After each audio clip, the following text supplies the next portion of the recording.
Hello everyone, this is Professor Ashish Kumar Nair.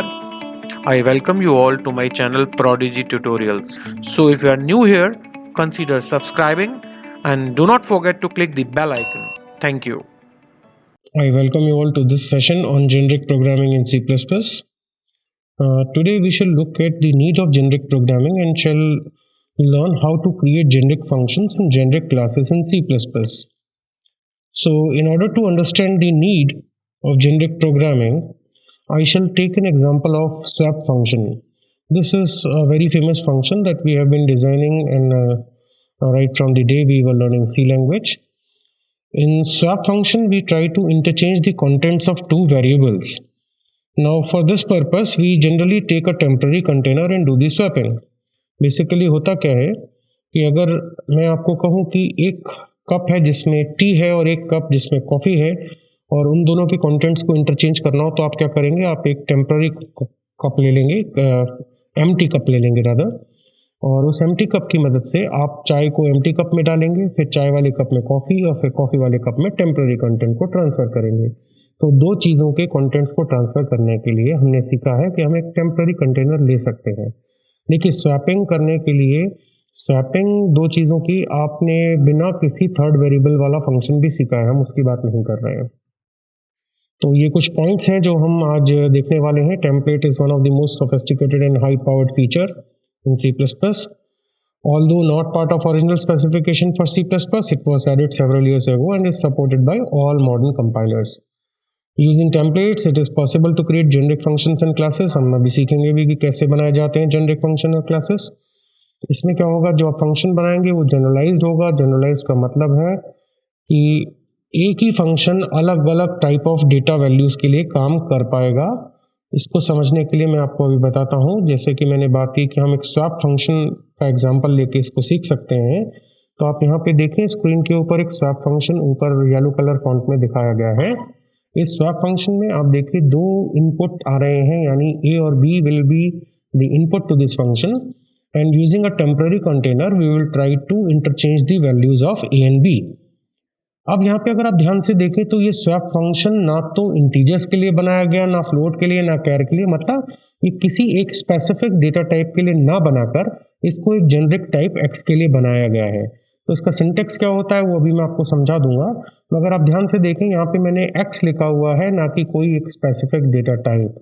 इसको करने का फायदा क्या होगा कि इस टेम्पलेट को, जो ये फंक्शन यहाँ लिख दिया गया है, कंपाइलर इस टेम्पलेट को यूज़ करेगा स्पेसिफिक इंटीजर, कैरेक्टर और फ्लोट वर्जन्स के लिए।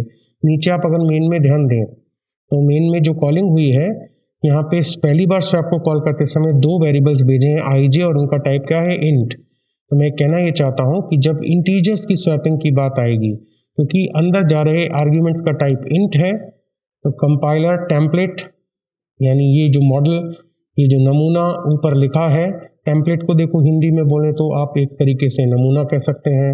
इसका सिनोनिम अगर बोले तो it can act as a blueprint और अ मॉडल। तो इस स्वैप टेम्पलेट को यूज़ करके कंपाइलर क्या करेगा, जहाँ जहाँ एक्स लिखा है वहाँ क्या आ जाएगा, इंट, क्योंकि कॉलिंग इंट्स के लिए हुई। सेकेंड टाइम आप देखिए स्वैप की कॉलिंग कैर के लिए हो रही है, मतलब इसी डेफिनेशन को यूज़ करके character specific definition compiler build करेगा। तो मैं क्या कहना चाहता हूँ कि जब भी स्वैपिंग की कॉल होगी, जब स्वैप फंक्शन कॉल होगा, तो अंदर जा रहे डेटा टाइप्स के आधार पर कंपाइलर इस टेम्पलेट को यूज़ करके, इस नमूने को यूज़ करके इंटीजर स्पेसिफिक, कैरेक्टर स्पेसिफिक या फ्लोट स्पेसिफिक फंक्शन तैयार कर लिया करेगा। तो आपको इंटीजर्स का स्वैप अलग से, कैरेक्टर्स का स्वैप फंक्शन अलग से लिखने की ज़रूरत नहीं हुआ करेगी। यही बेनिफिट होता है जेनरिक प्रोग्रामिंग का।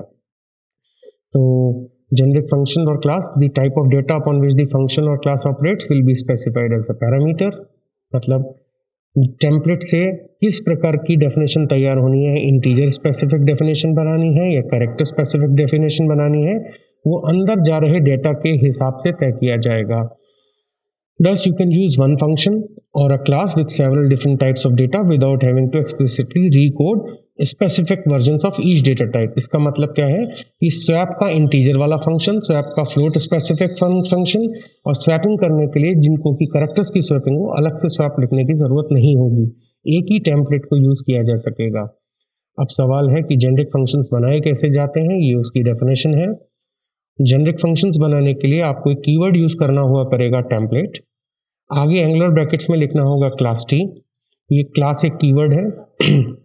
नए कंपाइलर्स पे क्लास की जगह एक और कीवर्ड आता है टाइप नेम, आप उसे भी यूज़ कर सकते हैं।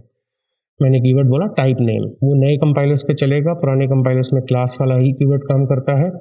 फिर हम लिखते हैं return type of the function, function का नाम, आर्ग्यूमेंट्स और उसकी बॉडी। ये तो हुआ उसका जनरल सिंटेक्स। तो टेम्पलेट से फंक्शन को बनाया जाता है। यहाँ पे आप देख लीजिए टेम्पलेट कीवर्ड यूज़ हुआ। एंगुलर ब्रैकेट्स में class T, class x, x लिखें या टी लिखें, ये एक प्लेस होल्डर है। एक्चुअल डेटा टाइप से ये रिप्लेस हो जाता है, जैसे कि आप देख सकते हैं नीचे आई और जे की कॉलिंग हो रही है। आई और जे इंटीजर टाइप के हैं, तो एक्स किससे रिप्लेस हो जाएगा, इंट से। और सेकंड टाइम जब आप ए और बी के लिए कॉलिंग करेंगे, क्योंकि ए और बी का डेटा टाइप कैर है, तो इसकी रिप्लेसमेंट किससे हो जाएगी, X will be replace with char. तो जहाँ जहाँ एक्स होगा वो कैर से रिप्लेस हो जाएगा। तो टेम्पलेट फंक्शन कैसे बनाते हैं यहाँ पे ध्यान से देख लो। आप टेम्पलेट लिखते हो, क्लास एक्स लिखते हो, एंगुलर ब्रैकेट्स लगाने ज़रूरी होते हैं। फंक्शन का रिटर्न टाइप सोचा जाता है। मेरे फंक्शन से मुझे कुछ नहीं रिटर्न करना, इसलिए मैंने वॉइड लिया है। फंक्शन का नाम स्वैप है, आप नाम कुछ भी ले सकते हैं। उसके बाद अंदर कितने आर्ग्यूमेंट्स जाने हैं वो आप डिसाइड करिए। फंक्शन की बॉडी आप सोचिए, एक टेम्पररी कंटेनर ले लीजिए, ए को टेम्प में डाल दिया, फिर ए खाली हुआ तो उसमें बी डाल दिया, बी खाली हुआ तो टेम्प उसमें डाल दिया। इस तरीके से आप वैल्यूज़ को इंटरचेंज कर सकते हैं। और मेन में आप ओरिजिनल कंटेंट शो कर दीजिए, स्वैपिंग कीजिए, स्वैपिंग के बाद कंटेंट शो कीजिए। आपको अपने आप दिख जाएगा कि ओरिजिनली आई जे में जो 1020 था वो आफ्टर स्वैप 2010 हो जाएगा, और ए बी में जो एक्स जेड था बी में एक्स आ जाएगा और ए में जेड चला जाएगा। ये स्वैपिंग आराम से हो जाएगी। तो ये एग्जांपल था एक जेनरिक स्वैप फंक्शन कैसे बनाया जाता है। तो कुछ इसके बारे में इंपॉर्टेंट बात जो मैंने आपको बताई है उसको ध्यान से देख लेते हैं। आपने देखा कि मैंने आपको बताई है एंगुलर ब्रैकेट्स में जो क्लास लिखा जाता है नए कंपाइलर्स में क्लास की जगह क्या लिख सकते हैं, एक और कीवर्ड है टाइप नेम। तो instead of keyword class we can also use another keyword type name. और क्लास टी में जो टी है या जो आप अंदर एक्स देख रहे थे, ये क्या है, this is just a place holder. ये डेटा टाइप से बाद में अपने आप रिप्लेस हो जाता है। Compiler automatically replaces this with an actual data type when it creates the specific version of the function. Note number 3, in the previous example, swap is a generic function and compiler creates two versions of swap, one for integer and other for characters. Note number 4, generic functions are also known as template function. तो template function बोले या generic function बोले एक ही चीज़ है, ठीक है। अच्छा, अब इस एग्जाम्पल में क्या बता रहे हैं कि जो टेम्पलेट क्लास एक्स और void swap है इनको पूरा एक ही लाइन में लिखने की ज़रूरत नहीं है, आप उनको दो लाइनों में ब्रेक कर सकते हैं। मतलब आप पिछले कोड में जाएं तो ये सारा कुछ जो एक लाइन में लिखा देख रहे हैं उसको एक लाइन पे लिखने की कोई ऐसी ज़रूरत नहीं है। आप ये रिटर्न टाइप से लेकर आगे की चीज़ एक फ्रेश लाइन पे ऐसे लिख सकते हैं, दिस इज अलाउड। मगर ऐसा करते वक्त टेम्पलेट में और void swap के बीच में कोई भी स्टेटमेंट नहीं होना चाहिए। मतलब टेम्पलेट और void swap के बीच में अगर कोई वेरिएबल डिक्लेयर किया या कुछ भी लिखा तो this will result in an error. तो ये कुछ इंपॉर्टेंट बातें हैं जो मुझे लगता था आपको बतानी ज़रूरी है। अच्छा, आगे देखते हैं बेटा। अब आगे की चीज़ में आप देख सकते हैं function with too generic types. मतलब अभी तक स्वैप फंक्शन में एक ही टाइप थी, क्लास एक्स। अगर यहाँ पे आप देखिए जो माई फंक्शन बनाया है इसमें दो टाइप्स ले ली गई हैं, एक एक्स और एक वाई। तो आपने दो वेरिएबल लिए एक्स और वाई, उनके टाइप क्या है, टाइप 1 टाइप 2। मतलब फिर से देखें यहाँ पे क्या था, सिर्फ एक टाइप क्लास एक्स। मैं चाहता तो class X comma class Y भी लिख सकता था ना, दो टाइप्स हो सकती थी, मगर क्योंकि मेरे स्वैप में दोनों वेरिएबल्स का डेटा टाइप सेम लेना है मुझे, इसलिए मैंने दो टाइप्स नहीं लिए हैं। अगर इस एग्जांपल में आप देखिए क्लास टाइप 1 क्लास टाइप 2 दो चीज़ें ली गई हैं, क्योंकि मेरा फंक्शन जिसमें दो वेरिएबल्स जाएंगे एक्स और वाई वो दोनों अलग टाइप के होने चाहिए, ऐसा मैं चाहता हूँ।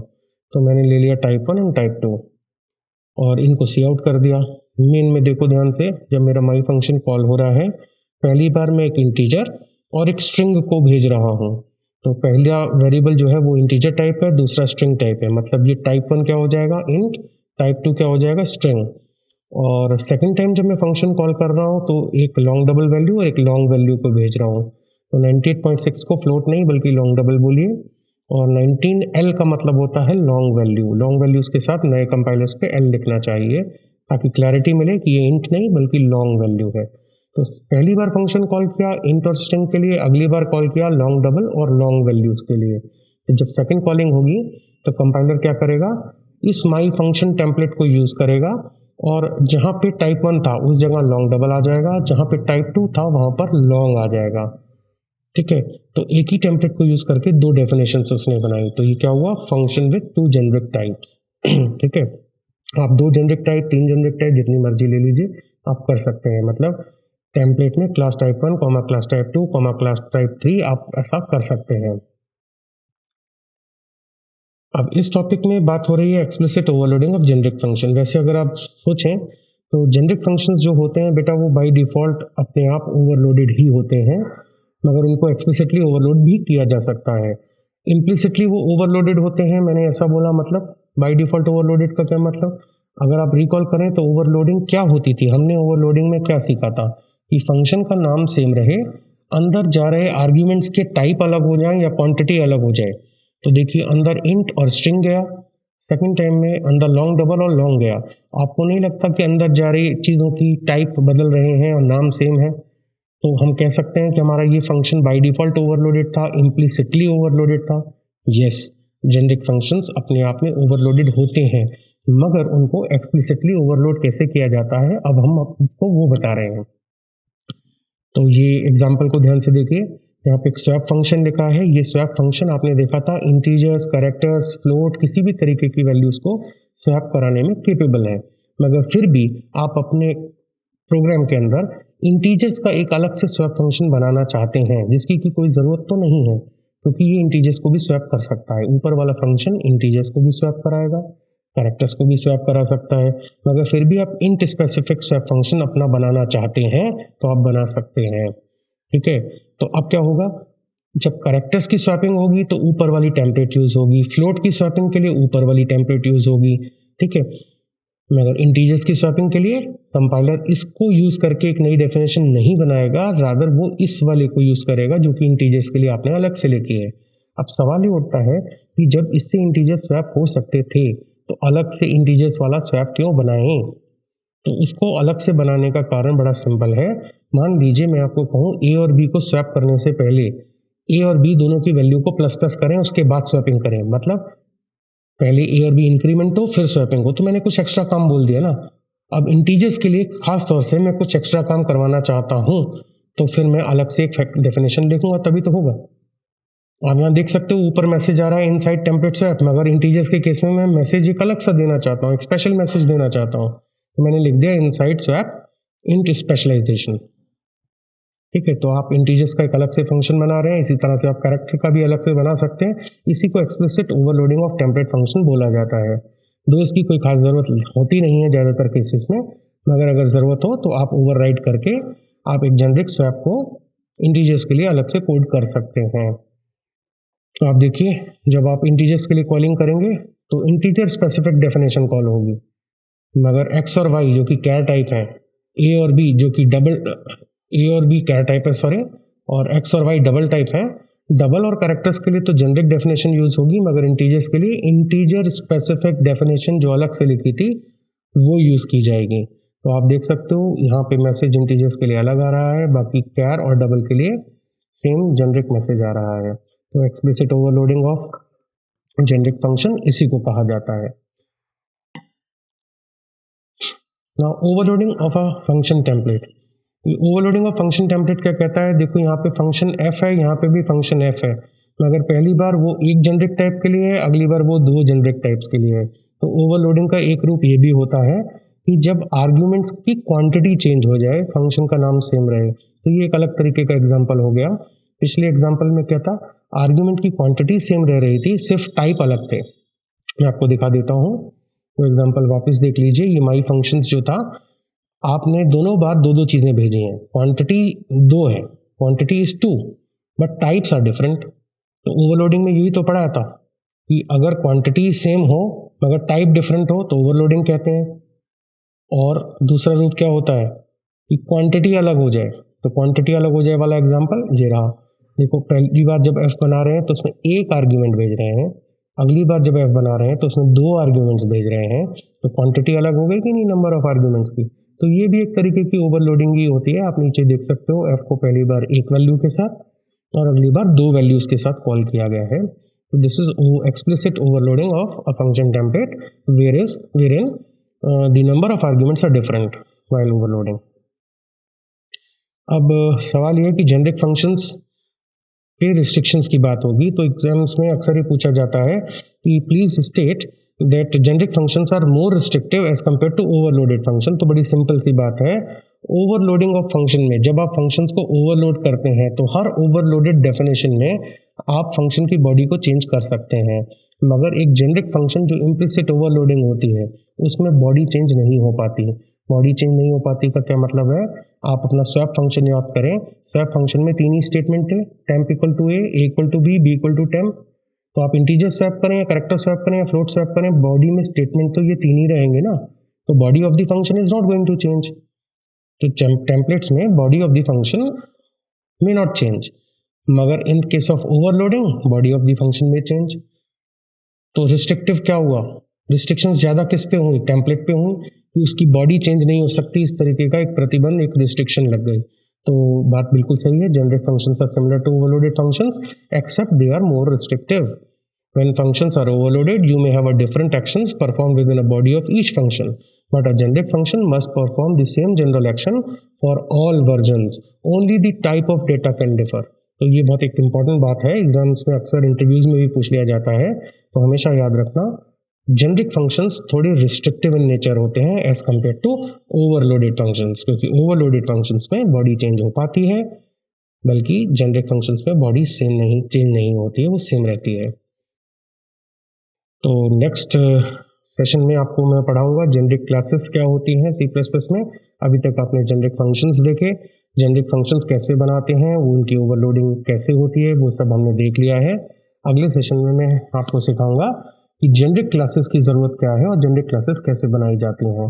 तो आप सब जानते हैं, आपने स्टैक क्लास C++ में सीखी है, जो कि डेटा स्ट्रक्चर स्टैक की हम बात कर रहे हैं, last in first out order को वो फॉलो करता है। तो आप जरा सोचिए, स्टैक ऑफ इंटीजर्स हो या स्टैक ऑफ कैरेक्टर्स हो या स्टैक ऑफ फ्लोट हो, पुश और पॉप का लॉजिक तो चेंज नहीं होता ना, वो तो सेम ही रहता है। एरे में सामान कैसे रखा जाएगा उसका तरीका नहीं बदलता है। तो हम इंटीजर्स का अलग स्टैक, कैरेक्टर्स का अलग स्टैक, फ्लोट वैल्यूज का अलग स्टैक क्यों बनाएं, क्यों ना हम एक जनरलाइज स्टैक बना दें जो हर तरह के काम को कर सके। एक ही जनरल डेफिनेशन बन जाए, उससे integer specific definition, character specific definition compiler अपने आप बना ले। तो ये सारी चीज़ें हमने अगले सेशन में सीखनी है, जेनरिक क्लासेस कैसे बनेंगी और वो उनकी इम्पोर्टेंस क्या है। तो till then I would suggest that you please go through the generic functions, try to create few functions for yourself, और कोई प्रॉब्लम आए तो आप मुझे कभी भी व्हाट्सएप कर सकते हैं। तब तक के लिए thank you, thanks for watching, wish you good day, thank you.